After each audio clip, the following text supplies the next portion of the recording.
가지고 하나님의 행하심을 바라보라 라는 제목으로 말씀을 전하도록 하겠습니다. 제가 얼마 전에 조작된 도시라는 한국 영화를 봤는데요, 한 사람이 권력에 의해서 이 살인자로 내몰리게 되었고요, 그것으로 인하여서 감옥에 갇히게 되었는데, 어떻게 하다 보니까 이 사람이 극적으로 감옥에서 탈출을 하여서 자신의 무죄를 증명하기 위해 그 권력과 맞서서 싸우는 그런 내용이 바로 이 영화의 내용입니다. 권력을 가지고 있는 자들이 자신들의 비리를 감추고 자신들의 죄를 덮기 위해서 평범한 사람을 이용한다, 이러한 내용이 영화에서만 일어나는 것이 아니라 현실에서도 우리에게 일어나는 사건들 중에 하나라는 것이죠. 많은 인터넷을 통하여서도 그런 일들이 일어나고요, 우리가 또 다른 주변 사람들을 통해서도 그런 일들을 계속해서 접하게 된다는 것입니다. 1980년대에 유전무죄, 무전유죄라는 그러한 말을 남겼던 지강원 사건은 권력 앞에 한 인간이 얼마나 나약한지 그것에 대해서 우리에게 알려주는 세상의 어두운 그림자라는 것이죠. 권력이나 돈을 가진 사람들은 이 권력이라는 그런 든든한 백이 있기 때문에 세상에서 무슨 일이든 다 할 수 있다, 이러한 생각은 평범한 사람들에게 좌절감을 가져다 주기도 합니다. 또 어떤 사람들은 그러한 백들이, 그러한 권력이 자신들에게도 있으면 좋겠다라는 그런 생각을 가지고 허황된 그러한 꿈을 쫓아서 그렇게 살아가기도 한다는 것이죠. 사실 많은 사람들이 이 TV나 인터넷을 통하여서 땅콩 회항 사건이나 이런 권력의 갑질들, 이런 것들을 보면서 분노하고 그 사람들을 질타하지만 그 마음 가운데에는 또한 나도 저런 자리에 올랐으면 좋겠다라는 그런 생각들도 한다는 것이에요. 사람 마음이 내가 그 자리에 오르지 못했기 때문에 하지 못하는 것이지, 그 자리에 오른다면은 똑같이 그러한 일을 행할 사람들이 우리 중에도 많이 있다는 것입니다. 실제로 스탠퍼드 대학에서 평범한 대학생들을 상대로 해서 교도소 안에서 일어나는 그러한 일들에 대한 실험을 한 적이 있습니다. 아무 전과도 없고요, 그냥 바르게 대학 생활을 하던 사람들을 추려내서 한쪽 사람은 교도관을 맡게 하고 한쪽은 이 죄수의 역할을 맡게 하였는데, 처음에는 그냥 잘 진행되던 이 교도소 실험이 점점 더 교도관을 맡았던 사람들이 자신들의 권력으로 이 죄수들을 누르기 시작했고요, 또한 가혹행위가 점점 더 심해져서 결국에는 이 실험이 중단되었던 적이 있습니다.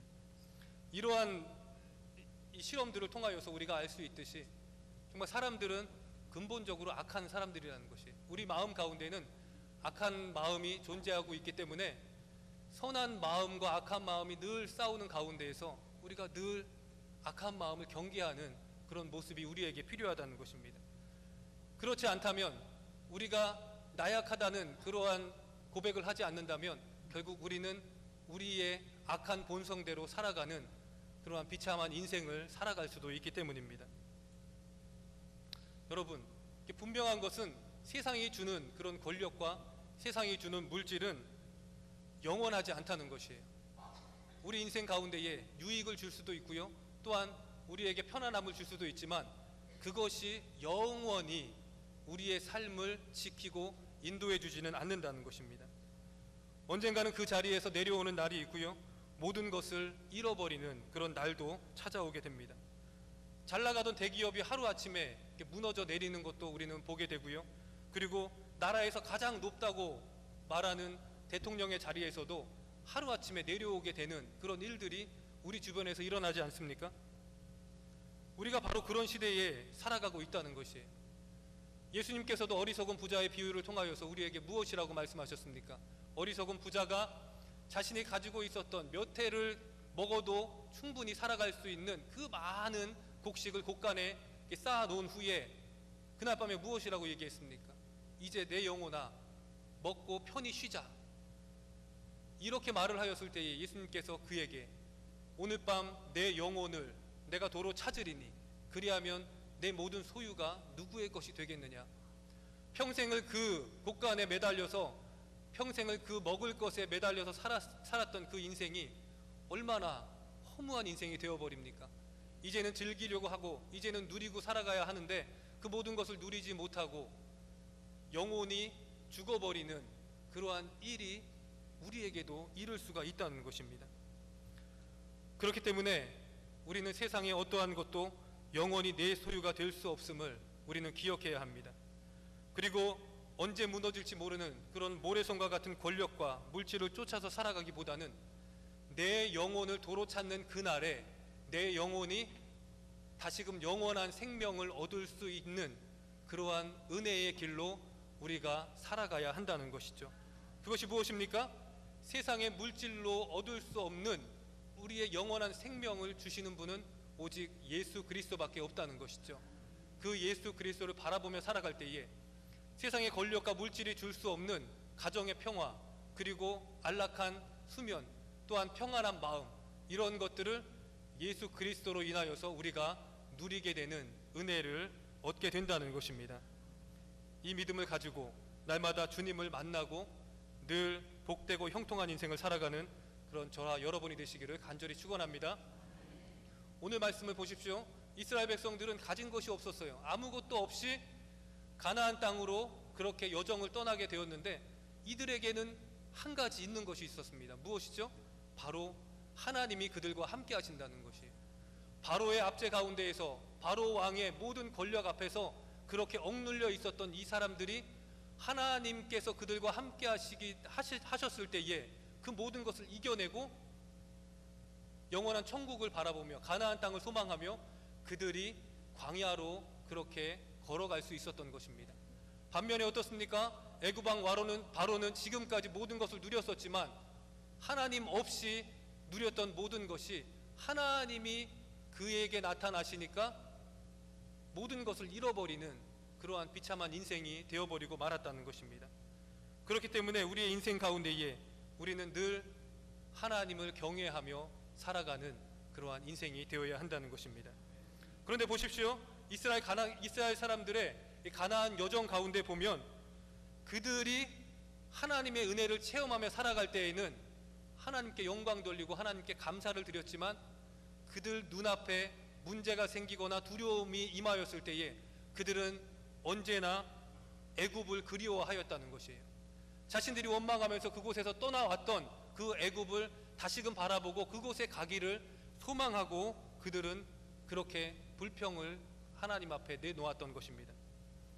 하나님께서는 이들의 습성을 알기 때문에 이스라엘을 배려하는 마음에서 그들을 가나안 땅으로 가는 지름길, 블레셋을 통과하여서 가는 길이 아닌 먼 곳으로 돌아가는 그런 길을 택하여서 그들을 인도하셨다는 것이 출애굽기 13장 17절 말씀을 같이 한번 읽어보겠습니다. 바로가 백성을 보낸 후에 블레셋 사람의 땅의 길은 가까울지라도 하나님이 그들을 그 길로 인도하지 아니하셨으니 이는 하나님이 말씀하시기를 이 백성이 전쟁을 하게 되면 마음을 돌이켜 애굽으로 돌아갈까 하셨음이니라. 이들의 마음을 하나님께서는 너무나 잘 아시기 때문에 이들이 두려운 마음을 들지 않도록 하나님께서는 이들을 먼 곳으로 그렇게 돌려서 보내셨다는 것이죠. 그런데 문제는 이 하나님의 우려가 현실에서 그대로 나타나게 되었다는 것입니다. 오늘 말씀에서도 어떻습니까? 이스라엘은 담대히 그 길을 걸어갔다. 담대히 여호와의 말씀대로 그 길을 걸어갔다. 은혜를 받았을 때는 담대하게 하나님의 말씀대로 걸어갔지만 그들 눈에 무엇이 보였습니까? 이 애굽의 군대가 보이기 시작하니까 그들 마음에 두려움이 생기게 되었고요. 모세를 향하여 이렇게 말했습니다. 애굽에 매장지가 없어서 우리를 이곳으로 끌어내어 죽게 하느냐. 이렇게 모세에게 원망의 화살을 돌려보냈다는 것이죠. 이 사건뿐만이 아닙니다. 이후에 하나님의 은혜를 계속해서 체험하고도 2년이 흐른 어느 날에도 이스라엘은 여전히 변하지 않은 채 하나님과 모세를 원망하게 되었다는 것이죠. 민수기 14장 3절 이하의 말씀 한번 같이 읽어보겠습니다. 어찌하여 여호와가 우리를 그 땅으로 인도하여 칼에 쓰러지게 하려 하는가? 우리 처자가 사로잡히리니 애굽으로 돌아가는 것이 낫지 아니하랴. 이에 서로 말하되 우리가 한 지휘관을 세우고 애굽으로 돌아가자 하매, 가나안 땅을 40일 동안 정탐한 후에 돌아와서 10명의 정탐꾼이 하는 말을 듣고 이 사람들이 또 두려움에 떨었던 거예요. 우리가 가나안 땅으로 들어가면 반드시 죽을 것이라는 그런 생각을 가지고, 우리는 그들 장대한 그 민족 앞에서, 아낙 자손 앞에서 우리는 메뚜기와 같은 그런 보잘것없는 사람들인데 우리가 가서 무엇을 할 수 있겠는가라고 하면서 다시금 애굽으로 돌아가는 것이 낫겠다, 이들은 그렇게 불평을 하였다는 것이죠. 여러분, 왜 하나님께서 그렇게 많은 은혜를 이들에게 베풀어 주셨는데 10가지 재앙을 통하여서 애굽에서 보내주시고요, 그리고 광야 생활에서 그들이 필요한 모든 것들을 다 공급해 주셨음에도 불구하고 왜 이스라엘 백성들은 자신들에게 어려움이 찾아오면 늘 애굽을 향하여 애굽을 바라보고 다시금 애굽으로 돌아가자라고 그렇게 말을 하였던 것일까요? 그것은 아마도 그들이 경험한 유일한 세상이 바로 애굽이었기 때문입니다.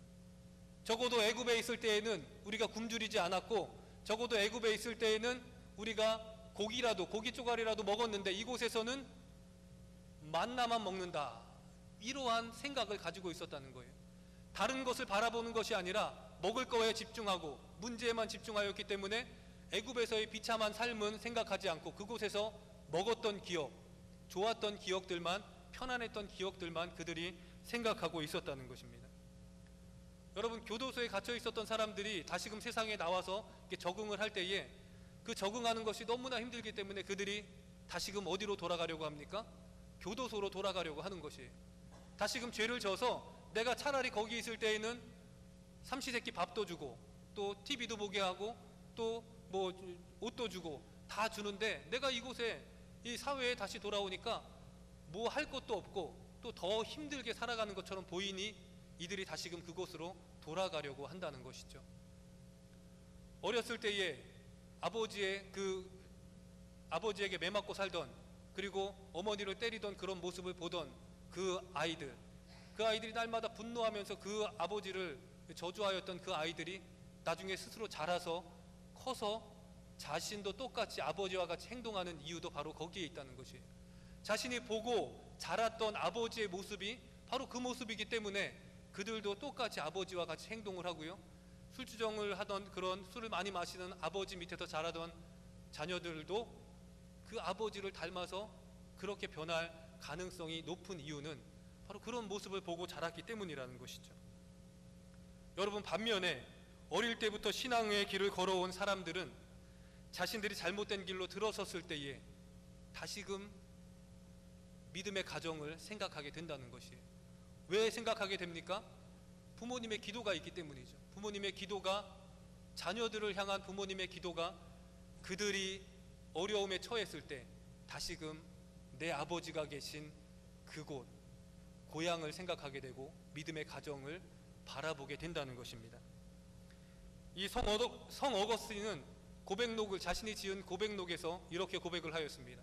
자신이 젊었을 때에 자신은 육신의 정욕과 안목의 정욕과 이생의 자랑을 따라서 그렇게 살았다는 거예요. 육신의 정욕을 위해서 어렸을 때부터 여자와 동거를 하면서 살았고요, 그리고 안목의 정욕을 위해서 매일같이 그 검투사들이 경기를 하는 그런 원형 경기장에 찾아서 그 피의 사륙을 즐기면서 그렇게 살았다는 거예요. 그리고 이생의 자랑을 위해서 자신이 공부를 열심히 해서 수사학자가 되면 다른 사람들이 나를 존경하겠지, 이런 마음을 가지고 그가 공부를 해서 수사학자까지 되었던 것을 우리가 이 고백록을 통해서 보게 된다는 것입니다. 그러나 이 모든 것을 다 누리고 나서 자신이 성경을 읽으니까 성경에는 너무나 많은 오류가 있다는 거예요. 선과 악이 어떻게 같은 하나님 안에서 공존할 수 있느냐, 그러면서 이론론을 주장하는 이 기독교는 잘못된 것이다 라고 말을 하면서 그 당시에 그가 접하였던 만이교, 이원론을 주장하였던 그 만이교에 빠져서 이것이 참 진리라고 생각하며 그 길로 걸어가게 되었다는 것이죠. 이러한 모습을 보았던 그의 어머니 모니카가 그 아들을 위해서 날마다 기도하였습니다. 그 아들이 돌아오기를 바라면서 기도하였을 때 어느 날 하나님께 응답을 받았는데요, 한 목사님을 통하여서 이러한 말을 들었다고 합니다. 그 어머니가 그 목사님을 찾아갔을 때, 그리고 그 목사님과 상담을 하였을 때에 목사님이 이렇게 말씀하셨는데요. 걱정 말고 돌아가십시오. 눈물로 기도하는 어머니의 자식은 망할 리가 없습니다. 이렇게 말씀을 하시는 것을 듣고 그 어머니가 평안함을 가지고 집으로 돌아갔다는 것이죠. 이 말처럼 눈물로 기도하는 어머니의 자녀는 망하지 않는다는 것이에요. 하나님께서 그를 지켜주시고 그와 함께 하시고 결국은 주님께로 돌아오는 그런 은혜를 베풀어 주신다는 것입니다.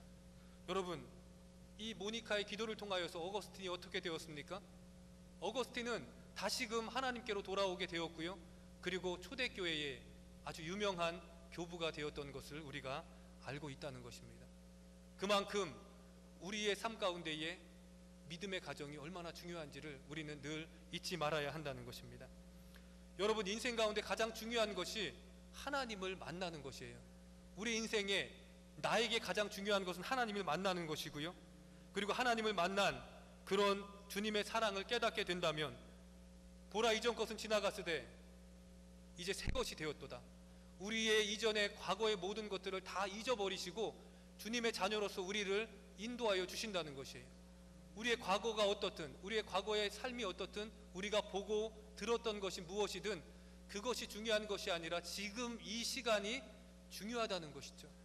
여러분 가운데에 어렸을 때에 부모님께 빼맞고 자란 그러한 기억이 있는 분도 계시고요, 그리고 폭력에 휘둘리고 또한 술주정을 하시는 그런 부모님 밑에서 자랐던 그런 분들도 계실 것입니다. 그러나 과거가 중요한 것이 아니라 하나님을 만난 인생은 그 과거의 모든 것을 잊어버리고 이제는 주님만 붙들고 살아가게 된다는 것이에요. 그리고 그 전에 있었던 것들을 따라서 살아가는 것이 아니라 예수 그리스도를 따라서 우리의 믿음의 가정을 그렇게 이루며 살아갈 때에 죄의 사슬, 그런 죄의 이 과거를 다 끊어버리고 우리 자녀에 대해 믿음으로 그 자녀들을 양육할 수 있는 그런 은혜를 우리에게 베풀어 주신다는 것입니다. 그렇기에 믿음으로 자녀를 양육하시고 믿음으로 손주들에게 나의 삶을 보여주십시오. 그렇게 우리가 믿음으로 살아갈 때에 자녀와 손주들에게 주님께서 함께하여 주시는 은혜를 또한 베풀어 주실 것입니다. 오늘 말씀에서 하나님은 바로 이스라엘에게 이러한 사랑을 베풀어 주셨다는 것이죠. 과거에 이들이 어떻게 살았는지는 중요하지 않습니다. 애굽에서 무엇을 하며 살았는지는 중요하지 않고 이제는 하나님의 자녀로서 내가 너희를 지키고 내가 너희를 인도하여 줄 것이다, 이러한 말씀을 통하여서 이들을 광야 가운데에 인도해 주셨다는 것이죠.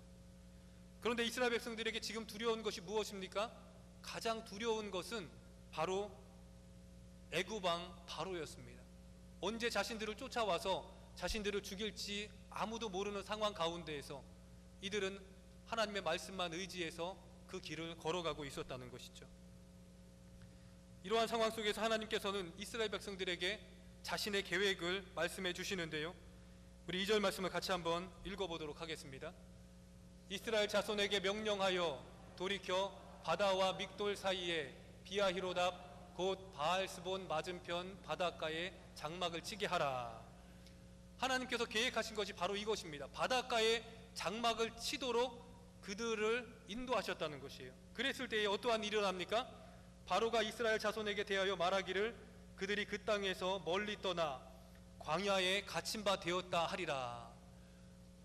바로를 속이기 위해서 하나님께서는 그들에게 바닷가 앞에 장막을 치도록 그렇게 만드셨다는 것입니다. 하나님의 계획이 바로 이것이었다는 것이죠.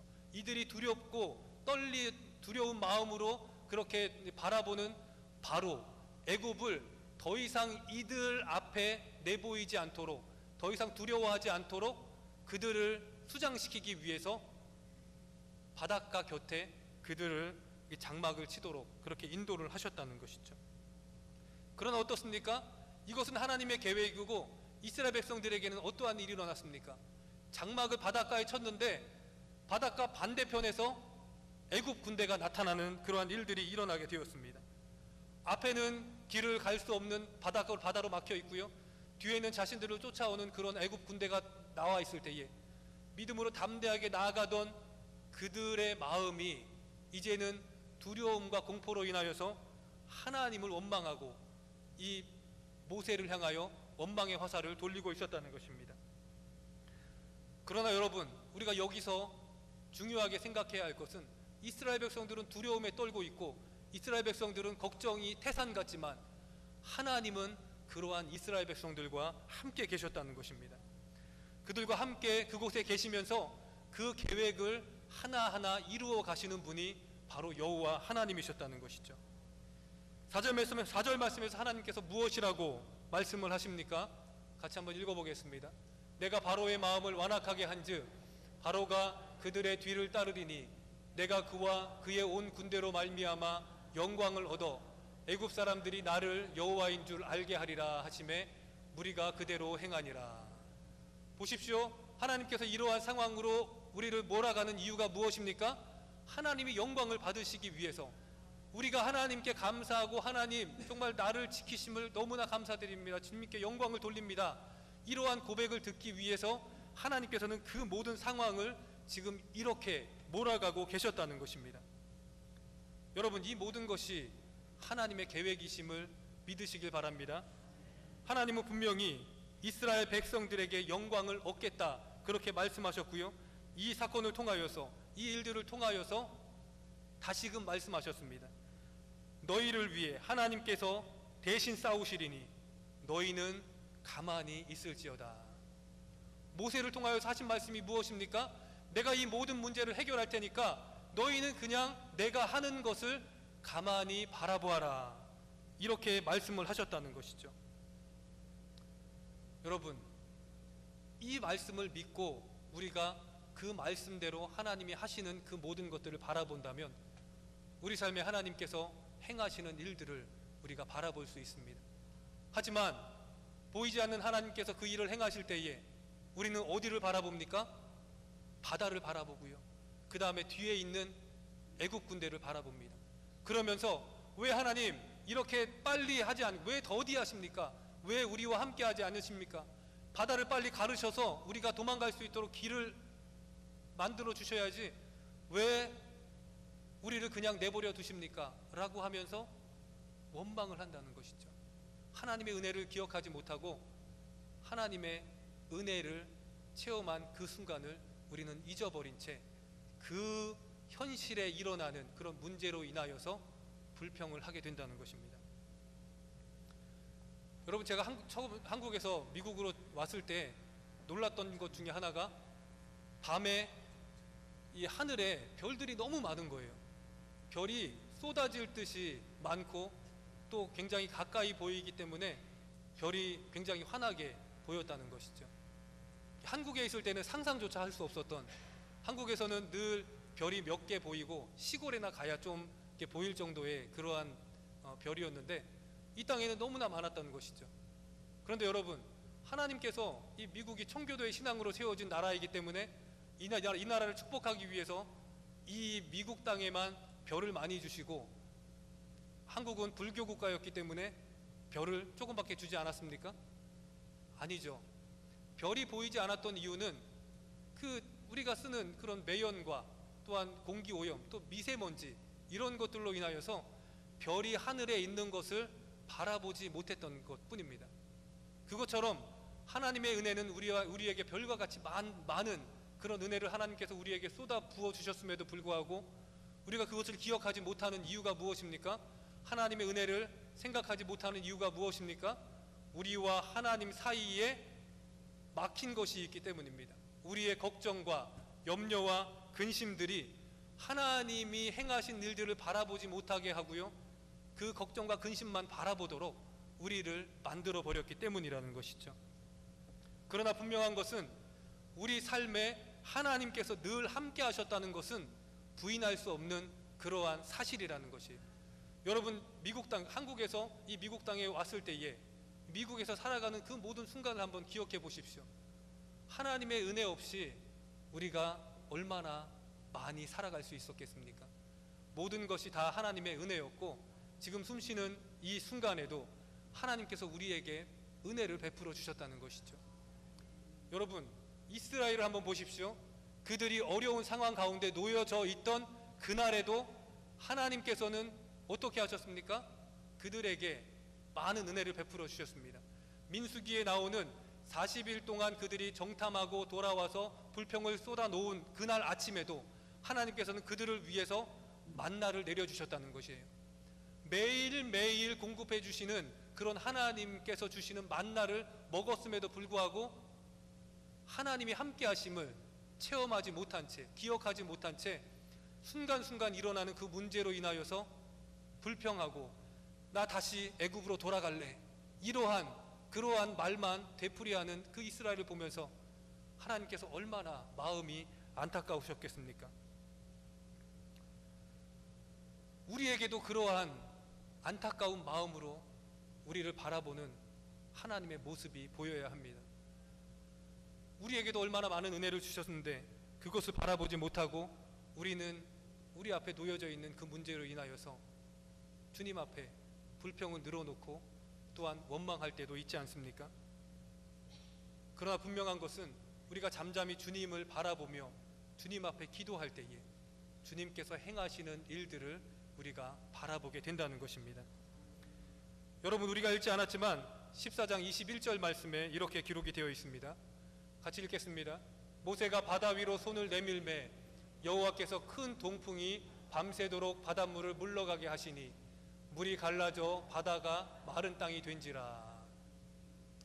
이 말씀을 보십시오. 이 말씀을 보면은 하나님께서 모세를 통하여 역사를 하십니다. 역사를 하시는데 바다가 갈라지는 그러한 일들이 일어나는데 하나님께서 무엇을 보내셨습니까? 동풍을 보내셨다는 거예요. 동풍을 보내셔서 밤새도록 그 물이 마르도록 그렇게 바람을 불어주셨다는 것이죠. 우리 생각에는 한 번에 하나님께서 모세가 말할 때에 바다가 쫙 갈라지는 그러한 영화에 나오는 것처럼 그렇게 갈라지게 해서 그것을 통과하게 하면 얼마나 좋겠습니까? 우리가 기도할 때에 모든 문제가 다 해결되고 오늘 아침에 기도했을 때 저녁에 문제가 다 해결되면 얼마나 감사하겠습니까? 하지만 하나님께서는 그렇게 하지 않으신다는 거예요. 하나님께서는 우리가 그 바다를 바라보면서 하나님이 행하시는 일들을 너희가 바라보라. 이것이 하나님이 우리에게 원하시는 것이에요. 가만히 있어서 내가 밤새도록 바람을 불어서 그 물이 말라가는 것을 너희가 똑똑히 바라봐라. 뒤에 있는 애굽 사람들을 바라보면서 두려워하는 것이 아니라 내가 일으키는 그러한 은혜를 조금씩 체험하면서 나에게 감사해라. 이것이 하나님이 원하시는 것이죠. 여러분, 나에게 일어나는 문제들, 내가 내 앞에 놓여져 있는 그런 절벽과 같은, 또한 큰 담장과 같은 그런 일들이 우리를 짓누르고 우리를 애워쌀 때가 있습니다. 바울도 그렇게 고백했잖아요. 내가 사방으로 우겨쌈을 당할지라도 쌓이지 아니하고 거꾸로 뜨림을 당하여도 망하지 아니하고 낙심하지 않는 이유가 무엇입니까? 예수 그리스도의 생명이 우리에게 나타나게 하려 하심이라. 예수 그리스도의 생명이 우리 안에 살아나서 우리 영혼이 살아나고 우리의 생명이 주님 앞에 나타나게 하기 위해서 주님께서는 우리를 늘 거꾸로 뛰림을 당하게, 또한 우겨쌈을 당하게 그렇게 만드신다는 거예요. 하지만 그것을 통하여 어떠한 일들이 일어납니까? 하나님의 놀라운 은혜를 우리가 체험하게 되는데 그것이 순간적으로 일어나는 것이 아니라 우리 삶에 계속해서 일어나고 있다는 것이죠. 40년의 광야의 여정 가운데서 늘 하나님이 그들을 지키시고 인도하여 주시며 끊임없이 그들과 함께 하셨던 것처럼 우리 인생 가운데에도 하나님께서는 우리를 버려두지 않으시고 늘 우리와 함께하여 주시는 은혜를 베풀어 주신다는 것입니다.